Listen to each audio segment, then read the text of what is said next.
Hello and welcome to day 29 of 30 days of teaching you how to teach abroad. Sorry, I got water in my ear in my shower and it will not come out. Anyway, so I feel like I sound weird. Okay, so today's video is going to be all about the cons of teaching abroad. We did the pros yesterday. We're gonna talk about the cons today. I sent a little survey to some of my teach abroad friends to get their opinions, to give you guys a broader range of perspectives when we're talking about this. 8 months in Doha, a big con.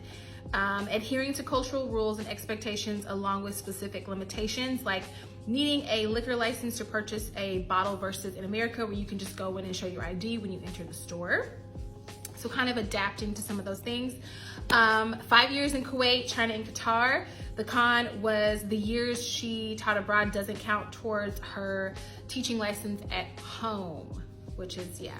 After a certain while teaching, you can move on to the next stage in your license. I'm not sure where it would be for y'all's states, but you can have like your initial license and your standard, blah, blah, blah, blah. So for her, those years abroad didn't count for her to upgrade to the next licensure.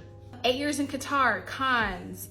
You miss out on family events. People come and go more frequently. Laws are different, and so you must learn to adapt and accept or risk being unhappy. Very true. 5 years in Kuwait.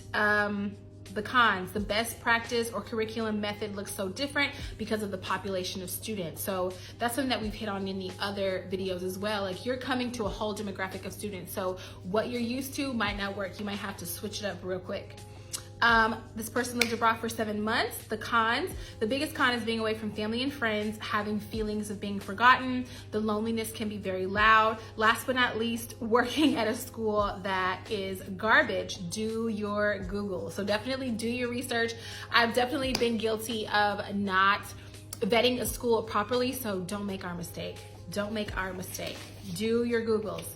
And the last one, Dubai for 3 years and 4 years in Kuwait, missing family things and the comfort of knowing where to buy things, which can be tricky, especially when you're first moving somewhere and you're looking for something specific and you're not sure where it is.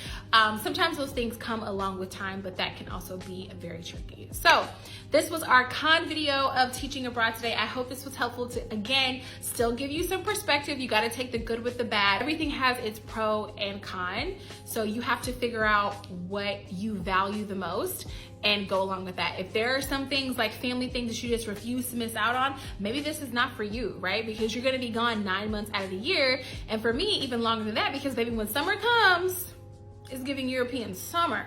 So I won't be home probably until later in the summer. So think about the things that you value, what's important to you overall before you make your decision. So that was day 29. I will see you tomorrow for day 30.